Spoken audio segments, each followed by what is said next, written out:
Hi everyone, welcome to the Graceful Skinny Vlogs. I wanted to share a helpful tip that I have found recently and share it with you guys.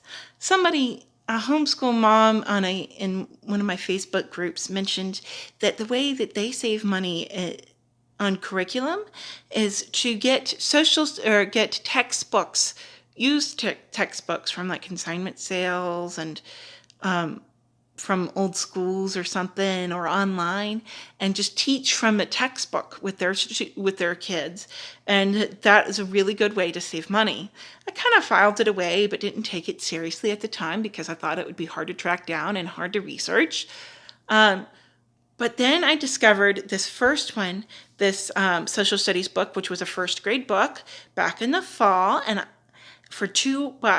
$2. That's all it was. And at that point, I'm like, well, shoot, that's $2 to research and really kind of take a look at something and see if it's worthwhile. And if it works, then hey, I only spent $2 on this.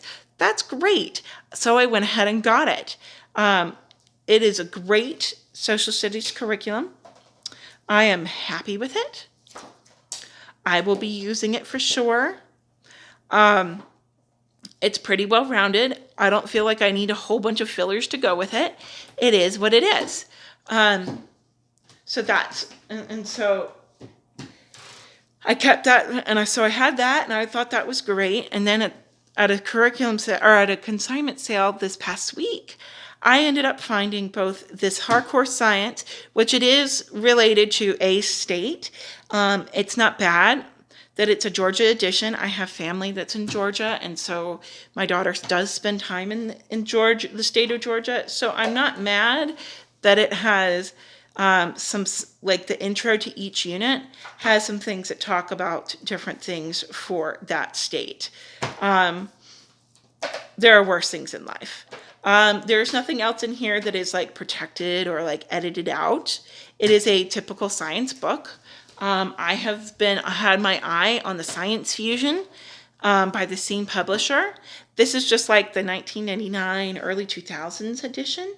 I haven't found a good copyright date to tell us. 2002.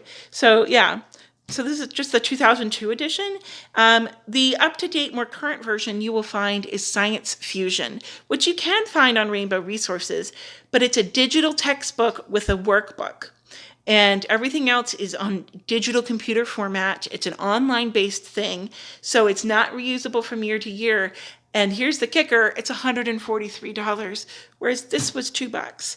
So I took a $2 gamble, and I'm probably going to end up saving myself $141 because I can give up those little extra readers and things like that and fill in with the library where I may find gaps. And so we are very happy with it. I may go and try to find like a teacher's manual for it, and I'll show you why in a minute. But we are very happy with it. At the same sale I found to this hardcore science, I found the second grade sequel to the social studies we're going to be using for first grade. So this is second grade's book. And not only that, the student book and the teacher's edition together was $3. Yes, you heard me right.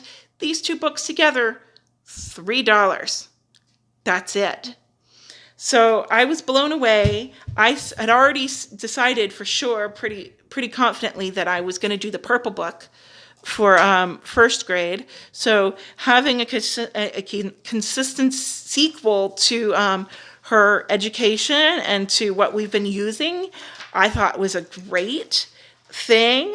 Again, nothing has really changed. This one I think might be older than that other one. It's from 1999, or at least that's the date in here, that's written in here. Shout out to Kelly Fisher. She had great handwriting, or at least your teacher did. So yeah. So this is what we're going to use, and we're really happy about it.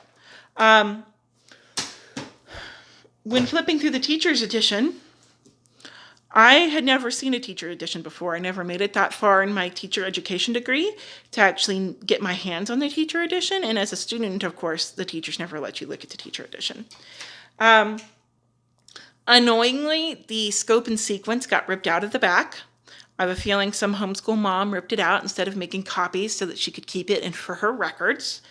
That's no biggie. If I really feel I need it, then I can look it up online.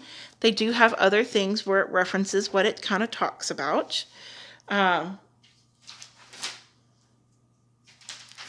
What makes me like this and make me want to look at getting one for the purple social studies book and the science book is that each unit has this starting page and this planning chart kind of talking about things that you can do with each of the chapters. And then it has this time management suggested on how long to take for each lesson and what to do for each here at the bottom.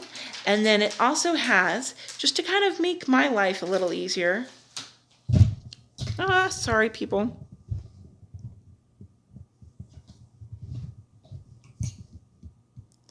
It also has here a, and this is where it dates itself. I'll show you in a minute. I cracked up laughing. A multimedia resource center page where it has book suggestions for easy readers, average readers for this grade, and challenging readers for this grade, just to kind of go along with the unit. It has, and I don't know how useful this will be. Yes, you're reading that right. Audio cassettes. I'm not entirely sure my daughter knew what that was when I brought it up to my husband and we were kind of chuckling about it. And I'm kind of surprised that this is still in a textbook in 1999, which I didn't think it was like, yeah, it's kind of long ago, but I didn't think, I thought 1999 was old enough that floppy disks were no longer a thing, but there you go. Floppy disks are there. It also has a couple CD-ROM things. I'm pretty sure you could probably find some of these. Like this one's SimTown. So I'm pretty sure you could find some of it. And so I just really like it to have, and here's some videos. I haven't looked to see if they have any of those either on YouTube or at the library or on DVD anywhere. The actual like bits and in here, it's not always super great. It kind of is very teacher classroom-ish. But there are some kind of neat suggestions and things to know. These assessments, you should know that the assessments that are here that it's referencing are not things that you have access to. You would have to find those online. It does have everything in the student textbook plus some extras on the sides, kind of giving a hand-holding for the teacher, which is kind of nice. Other than that, it's not super great, but it is nice to have. And heck, like I said, it was $3 for both the teacher edition and for this. I like it enough that if I can find the teacher editions for the two other books I showed you for $10 or less, I'll probably be buying them. I would say that if all you could find was a teacher edition for cheap, I would say that it's safe enough that you could probably get away with using it as a student book. Because as you can see, it does have everything on here. Your kid just would have to overlook the margins. So it does have like that in there. It's just not quite as big. If that's not something that would bother your kid, go for it. Oh, hey, there is some stuff in here that you could copy if you wanted. Awesome. So yeah, there's hands-on activity options that you can do. And yeah, I'm very happy with it. I feel like this might have gotten a little rambly. So if you find curriculum at a used book sale that's like a old textbook or something, and you're trying to find ways to save money on your curriculum, I say snap it up, baby, because from what I have found, not much has changed in Yeah, it's almost 20 years. Not much has changed in the 20 years since they've published these books, at least at the first grade level, first and second grade levels. Anyways, thanks for watching, everybody. Bye.